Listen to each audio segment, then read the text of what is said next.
Et la Chouv Boker Tov en ce lundi 14 août et 27 du mois de Av. Je suis racheté Bezrat Hashem pour l'anniversaire de Daisio Gande Bani. Si je le prononce bien, j'espère ne pas avoir mal prononcé, pour une grande réussite dans son entreprise santé. Bonne et Parnassa, un ben noir parmi nous, Baruch Hashem, que Akadosh le bénisse. Effectivement, les bnei noirs sont, comme on l'appelle dans le langage, c'est comme le petit frère du peuple d'Israël au niveau du travail de l'Avodat Hashem. Et donc, on lui souhaite un bon anniversaire et beaucoup de réussite, si Dieu veut. Comme le précise le Rambam, Bezrat Hashem, il y a trois sortes d'humains, si je peux les déterminer comme ça. Il y a Am Israël, il y a les bnei noirs et il y a les non-juifs. C'est-à-dire qui ont leur culture, leur façon de faire les choses, leur religion. Les bnei noirs, comme l'avait expliqué d'ailleurs une fois le Rav Uri Cherki, précisant le Rambam, justement, il avait beaucoup amené le Rambam, entre autres, les bnei noirs peuvent accompagner les enfants d'Israël. Bien sûr, on n'a pas le droit de se marier avec eux, assourd, mais ils remplissent leur rôle tel que le judaïsme le conçoit. Et donc, je vous propose de revenir sur une étude que nous avons faite il y a plusieurs années en arrière, sur le rôle des bnei noirs, Bezrat Hashem Yitbarach, par rapport à leurs obligations. La première règle qu'il faut retenir, c'est que si Israël existe, c'est pour dévoiler Hachem aux nations du monde. C'est-à-dire qu'il n'y a pas d'Israël sans nation.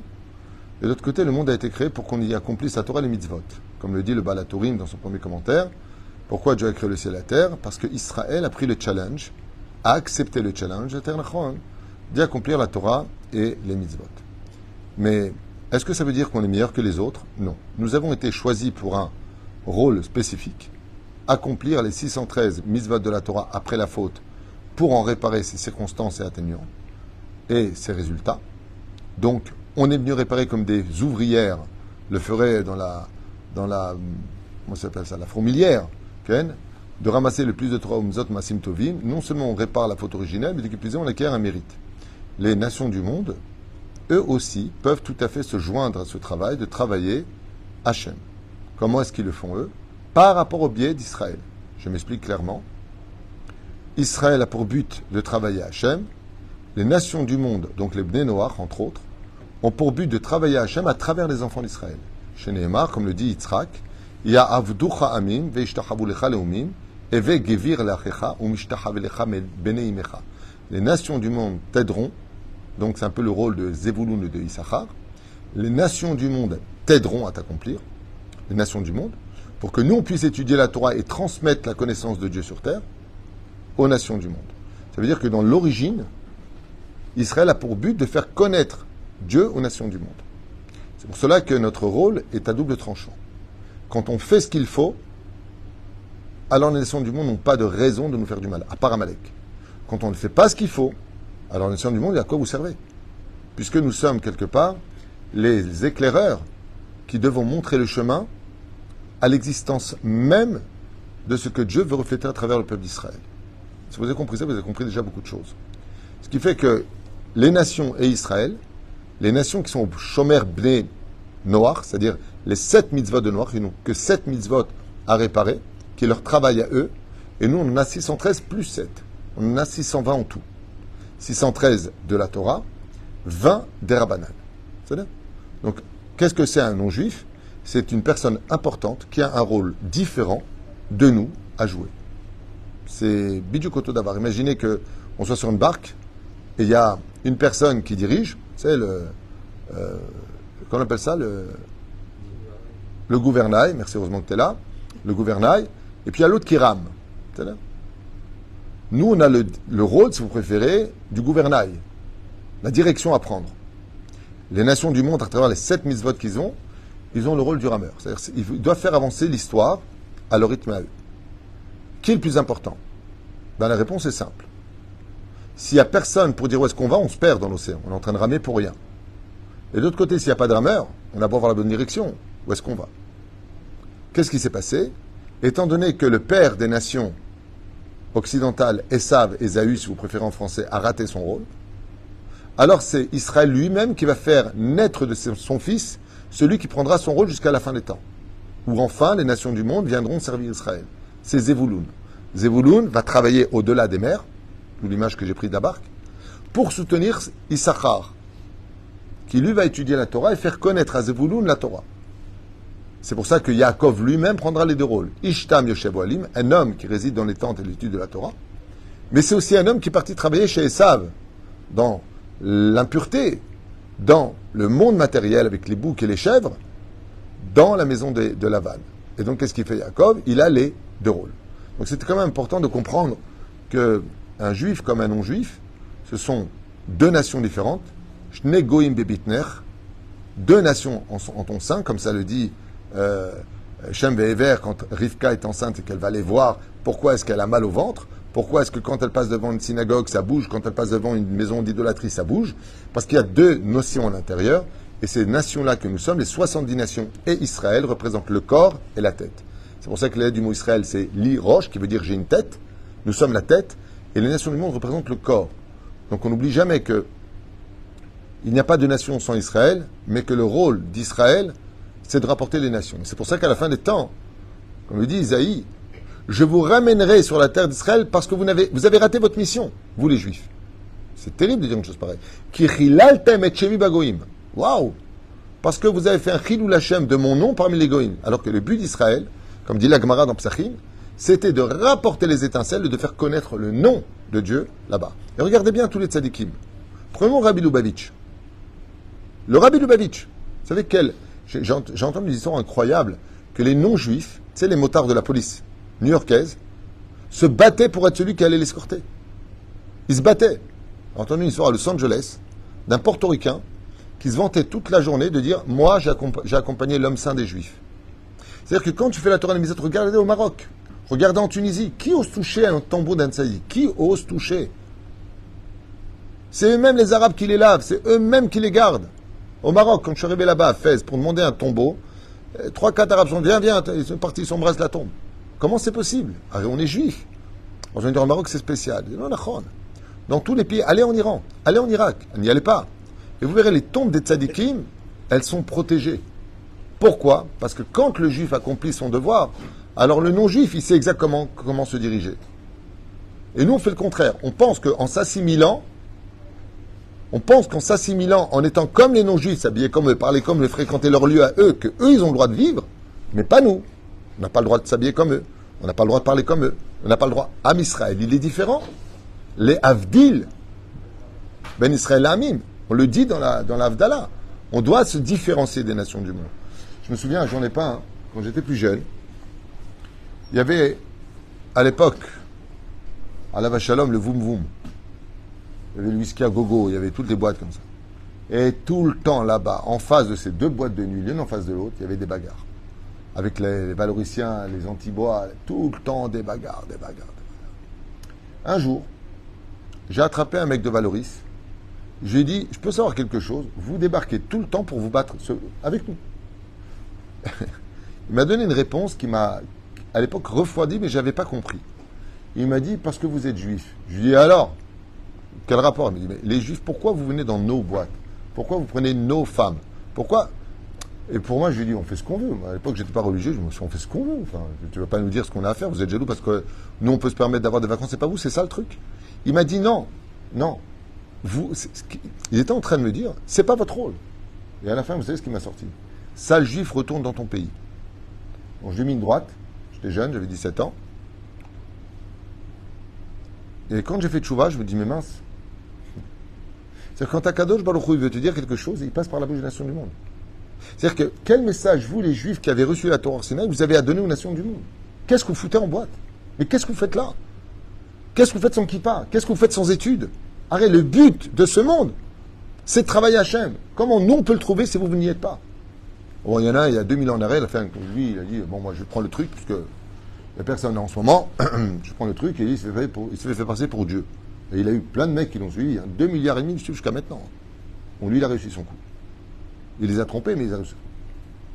Mais vous vous rendez compte qu'un seul juif a été capable, un juif, était capable de faire comprendre au fur et à mesure de l'histoire que c'était le chemin à suivre. Croyez en moi et vous serez sauvés. Shadow. vous rendez compte? C'est que les nations du monde sont tellement à l'attente d'Israël de dévoiler la Géoula qu'ils ont préféré suivre un juif mort renégat. Je ne sais pas si tu imagines de quoi je te parle. Leur Dieu à eux, enfin le Fils de Dieu comme ils le prétendent, c'est un juif qui est mort et ils préfèrent ça. Comment? Comment c'est possible? À plus forte raison quand on est vivant. Parce que Israël a un rôle à jouer. Les nations du monde ont un autre rôle à jouer. Et c'est ce qui a marqué dans plusieurs ouvrages d'ailleurs du peuple d'Israël. Or la Goïm. Ben, c'est Or la Goïm. Vous êtes la lumière des nations du monde. Ce qui fait que si on ne joue pas notre rôle, les nations du monde ont un droit de pouvoir de nous faire du mal. En d'autres termes, ne crois pas que c'est en t'assimilant que tu régleras les problèmes de l'antisémitisme. C'est exactement le contraire. La Torah est prescrit noir sur blanc dans Parashat de Vaitranan que si tout Israël pratiquait la Torah et les mitzvot, les nations du monde diraient combien il est sage et intelligent ce peuple-là. Sage et intelligent. Parce qu'ils ont des questions. Moi, je vois à travers ce que j'ai vécu à Marseille, à Nice, à Cannes, pardon. On fait des cours de Torah. J'ai rencontré des chrétiens, beaucoup de musulmans qui m'ont tous serré dans les bras. Et pourtant, je suis juif. Petit rabbin, beau gosse, mais je suis juif. Continuez. Voilà exactement les mots qu'ils m'ont dit. Continuez. Continuez. On aime bien vos cours. Ça nous parle. Combien? Vous ne pouvez pas savoir de quoi je vous parle. J'ai même cru un moment à Marseille, je rentrais dans un tabac. Je vois un jeune musulman qui avait peut-être 26 ans, 27 ans. Je ne sais pas ce qu'il voulait. Il m'a serré dans les bras. Il m'a dit, je vous vois sur TikTok, vous êtes le rabbin de TikTok. J'ai bien aimé, tu vois, c'est mignon. Ok.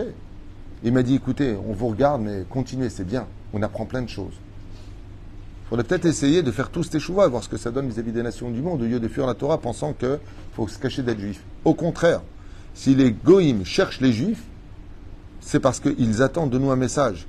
C'est le premier message à donner. Sinon, Dieu nous protégerait. Alors, quel est le rôle, eux, par contre, qu'ils ont à jouer? C'est ce que je vais partager maintenant avec vous. Bezrat Hashem Yitbarach. Alors, j'imagine tout à fait que ce cours ne parle pas à tout le monde. C'est pas grave. Mais en tout cas, il a été acheté, donc je voudrais le faire pour celui qui l'a acheté. C'est que eux aussi, ils ont des lois. Alors, les lois que eux ont ne sont pas divines, mais elles sont des commandements divins. Je ne sais pas si vous comprenez la différence. La première règle, voici les commandements des non-juifs. D'établir des tribunaux. Ils n'ont pas le droit de vivre sans un palais de justice. En y établissant, bien sûr, des lois morales, des lois sociales, pas comme Sodome et Gomorrhe, où là-bas c'était immoral. Comme par exemple le communisme. C'est une idéologie politique immorale.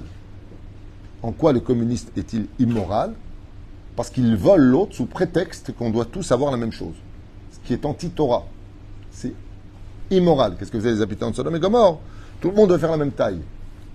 Pourquoi? Pourquoi tu es plus grand que moi? Parce que le créateur du monde m'a créé ainsi. Première règle, tribunaux dans chaque pays. D'où une règle qui, pour nous, en vivant chez eux, prendra le din de Dina de Malchuta Dina. C'est-à-dire que leurs lois à eux, concernant les lois du travail par exemple, tu ne dois pas travailler plus de, je ne sais pas combien ils travaillent en France, 30 heures par semaine, par mois? 35 heures, je ne sais pas loin. Par mois ou par semaine? Par semaine. Donc 35 heures par semaine, quoi, je ne sais pas. Ah, c'est possible en France, 35 heures par mois, ils sont capables. Hein. Donc 35 heures par semaine, je rigole, c'est pas grave. Au contraire, je n'arrive pas à comprendre. Travail. 35 heures par semaine, ok? Et tu as un patron qui dit non, non, je travaille plus. Il en met le beddin. Quelle est la loi? Dina de Malchuta Dina. Qu'est-ce que dit le pays? Si le pays dit que c'est 35 heures pour tous les habitants du pays, c'est 35 heures. C'est là. C'est un exemple. C'est là. Par contre, pour les lois dîner mamonot et dîner nefashot, on ne peut pas aller selon eux. Là, on va selon la Torah. C'est là. Il y a des moments où, il y a des moments où. Donc la première loi, qui concerne les non-juifs qui veulent aller au monde futur, qui veulent aller au jardin d'Éden, Gan Eden, première chose, ils doivent avoir des lois qui gèrent leur pays. Des lois morales, c'est-à-dire, mais des lois. S'ils décident de la peine de mort, peine de mort. C'est la constitution du pays qui décidera. S'ils ne décident pas peine de mort, pas de peine de mort. C'est d'avoir les choses. Un non-juif qui vivrait dans un... Tu peux parler juste un peu plus fort. Un non-juif qui vit dans un pays où il n'y a pas des lois morales, qu'est-ce qu'il peut faire lui? Qui change de pays. Les pays de corruption, les pays immoraux, il faut quitter le pays. Il ne faut pas vivre là-bas. Bête, l'interdiction de blasphémer. Les non-juifs, ils ont... En fait, quand j'étais en pension, on disait prénom d'idiot, ou de jurer sur Dieu, ou de blasphémer Dieu. Ça fait partie aussi d'un des interdits des 7 lois noachides. La plus forte raison de blasphémer le Dieu d'Israël. Chas v'shalom. Bien entendu, s'ils font de la vodazara,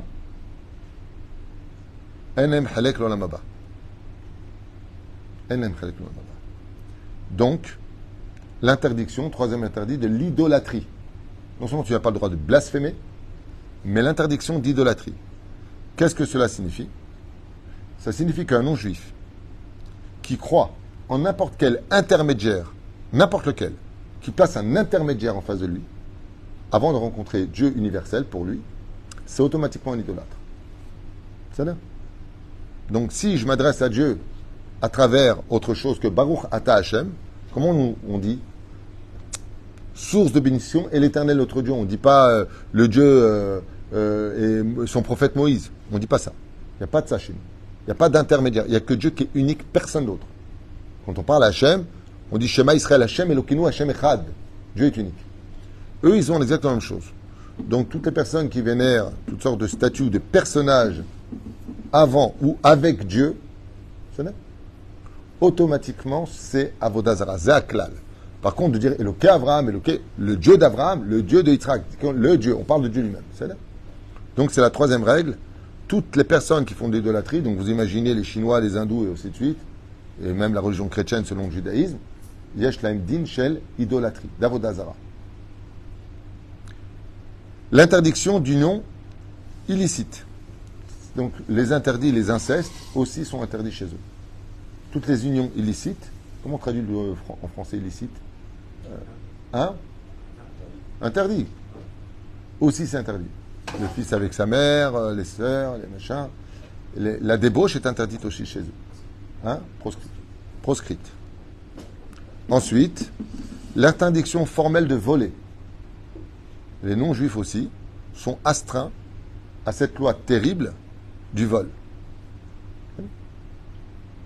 De voler des choses comme rentrer dans un garage, voler un vélo, ou pire encore, comme ça se passe de façon assez culturelle au Brésil, le mec il est dans sa voiture, il a un revolver, donne-moi ton sac. Ou en France, ça s'appelle le vol à l'arraché.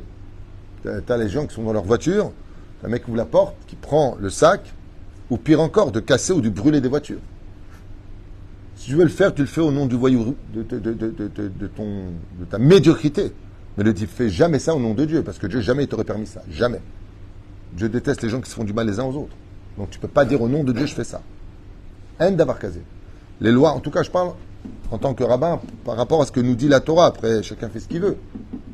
Mais dans la Torah, si tu veux être un ben noir, interdiction formelle de manger. Tous ces interdits-là, c'est de la Torah. Et il y en a un 7e pour les Noachim, qui par contre, bizarrement, elle est donnée par les Rabbanan. C'est Ever Minachai.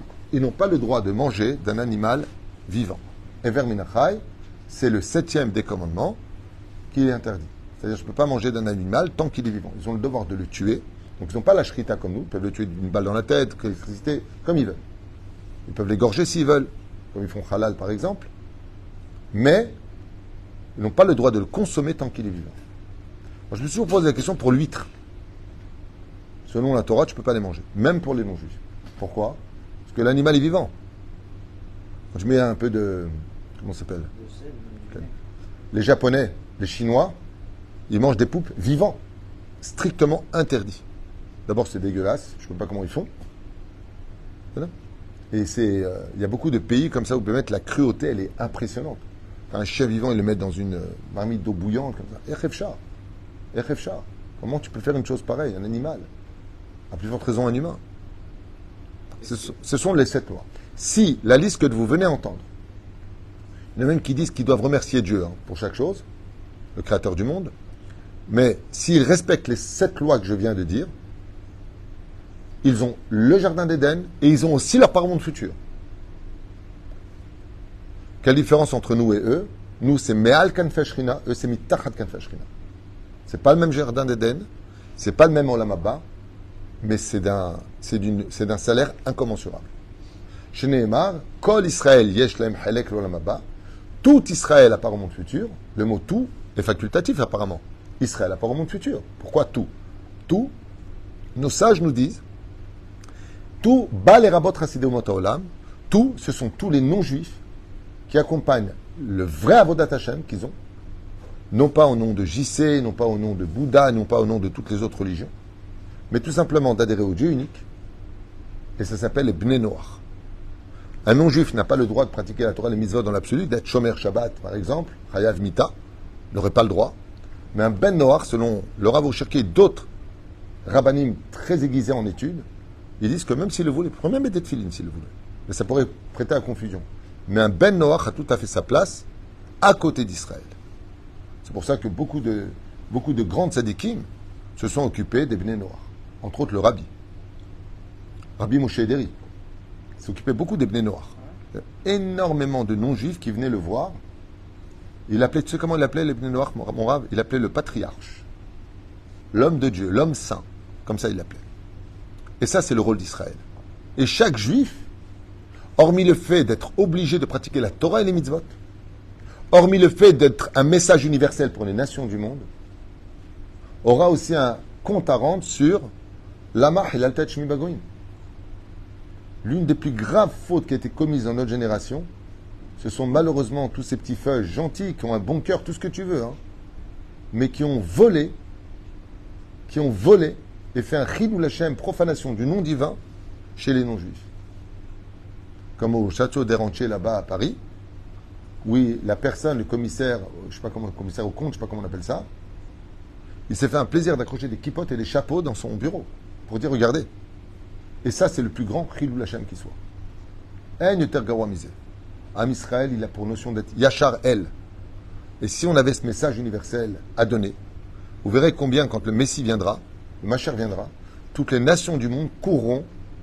Et la Gemara nous apprend quelque chose de sympathique. Alors, je sais pas, je me rappelle, c'était la Gemara, je suis à 30 ans, où c'est des commentaires sur la Gemara qui dit que les nations du monde viendront avec des bâtons pour être certains qu'on fait Torah, mais autres Massim Tovim. C'est-à-dire, tu marches dans la rue, dis-moi, juste, t'as mis tes filines ce matin? C'est sûr, t'as fait ce qu'il fallait? Parce que toute l'abondance du monde passe par Israël. Et les Bnei Noach sont l'intermédiaire entre les deux. La reine Bezrat Hashem, tout non-juif qui décide d'être un Ben Noach, c'est-à-dire de travailler le Dieu unique, Dieu universel, sans rentrer dans tous ces balagans, et qui Bezrat Hashem, ce moment lui aussi avec une batte noire, Ashrou ve'ashrei chelko, parce que, vous savez, ça me rappelle l'histoire du train. Quel est le plus important, la locomotive ou le wagon? La locomotive, elle ne servirait à rien, ça n'avait pas de wagon. Hein. Mais le wagon sans locomotive, il ne pourrait pas avancer. Entre les nations du monde et Israël, nous sommes un train dans lequel il y a une locomotive et des wagons qui transportent aussi un message d'Avodat Hashem, c'est-à-dire le travail pour chaque jour. Et voici, c'était donc les 7 lois noachides que je voulais partager avec vous et encourager toutes les personnes qui sont non-juifs. Les Ezrat Hashem, si ils le veulent, chacun fait ce qu'il veut. Je suis pas là, je suis pas du tout un missionnaire, chacun fait ce qu'il veut. Mais je le dis à voix haute, si selon la Torah, le judaïsme, la source des sources de toute la vérité, Akadosh Baruch Hu, il sache que s'il y a un Ben Noach qui écoute ce show et qui prend sur lui un non-juif, c'est cette mitzvot-là, d'être quelqu'un de moral, quelqu'un de bon, quelqu'un de Zoché Gamu Lehaya Olam Haba. Lui aussi aura son monde futur à côté d'Israël. Ken.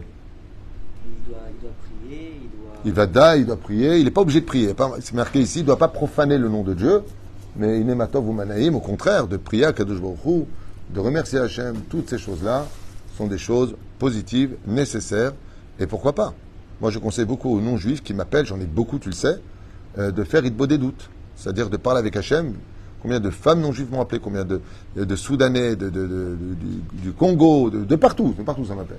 Et ils me posent la question, comment je peux faire? Au contraire, tu es une créature de Dieu, va parler avec Hachem. Ken. Ken, je sais. Est-ce que Kadosh Baruch Hu, il n'y a pas donné cette loi de Noach, que ce soit un tremplin pour eux pour amener à devenir complètement juif? Non. Alors c'est bien ce que tu viens de dire, parce que pourquoi on appelle ça les Bnei Noach? Parce que Noach ne vivait que 7 mitzvot. Et comment la Torah l'appelle? Ish tzadik. Donc, midoraita, un ben noir, c'est un tzadik. Waouh, c'est un juste. Du coup, il aime les bnei noirs. Dieu déteste ceux qui font de l'idolâtrie.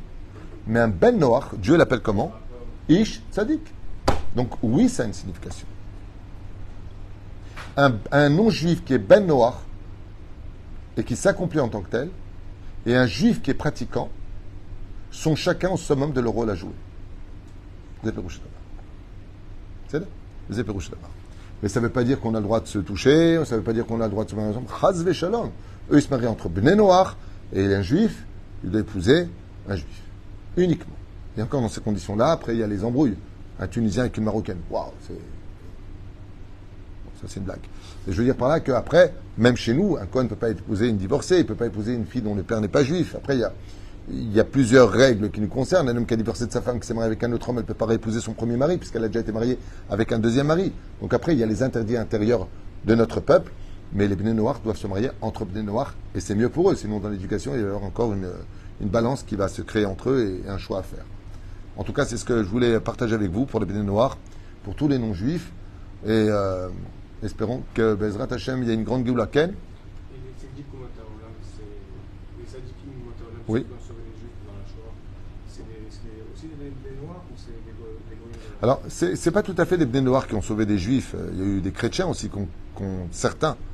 On a compté en France 1000 justes. 1000. C'était une émission qui est sortie sur les millions d'habitants en France. Il y en a eu 1000 qui ont décidé de sauver les juifs. Ou peut-être un peu plus qu'on ne sait pas, je ne sais pas. Hein? 1000 dévoilés, en tout cas. Ok, ce qui est absolument abject. Absolument incroyable. 1000 sur des millions. Millions. C'est-à-dire, vous avez mieux à faire les autres. Vous avez mieux à faire. Prendre des appartements, prendre des voitures. Vous avez à faire. C'est pas moi qui le dis, c'est Chirac qui l'a dit. Dans le cas où on m'accusait encore sur les réseaux sociaux, t'as vu ce qu'il a dit, Rav Toutou, des Français de l'époque. Non, c'est Chirac qui l'a dit. Le gouvernement français se doit de faire ses excuses aux Juifs parce qu'effectivement, on leur a pris leur maison. Hein, il s'est fait même déchirer après, mais des fois, il faut bien que la vérité sorte. Elle m'a la saute. Ou freine. À partir du moment où les bnei noirs ils respectent ce qu'ils ont à faire, ou qu'un non-juif, qui soit musulman, bouddhiste ou même chrétien, qui soit même idolâtre, il sauve un juif, la Gemara dit celui qui sauve un juif, qu'il itil olam malé. Vous savez, j'ai oublié son nom, mais il y a un juif qui a, pas la liste de Schindler, un autre non-juif, qui est venu en Israël dans les années 73, 72, je ne me rappelle plus. Et quand il est arrivé, ils ont fait une très très très grande innovation pour lui, parce qu'il avait sauvé des juifs. Et ce non-juif s'est levé avec des larmes, et il a dit « Je regrette de ne pas avoir sauvé beaucoup plus de juifs ». Quand il a vu l'État d'Israël qui se concrétisait, il a été enterré au Har HaZeitim. Au Har HaZeitim. Heureux celui qui aidera le Ham Israël. Heureux celui qui fera tchouva. Et il faut savoir, tout comme nous, bientôt on a les slichot pour nous renforcer dans notre teshuva. Les non-juifs aussi ont une teshuva à faire. C'est le livre de Yonah, le jour de Yom Kippour. Va voir la grande ville de Ninvé et dis-leur qu'ils fassent teshuva. Sinon, boum, boum, boum. Machma que les non-juifs aussi, ils ont une teshuva à faire, qui est très simple. Parce que si vous observez les 7 lois qu'on vient de dicter, ce sont des lois tout simplement sociales. C'est ce qui fait la différence entre un animal et un humain. Regardez bien les lois qui sont marquées ici. Un animal mange l'autre vivant. Le non-juif ne mange pas vivant. Ils ont des règles, nous avons des règles. Baruch Adonai Leolam. Amen.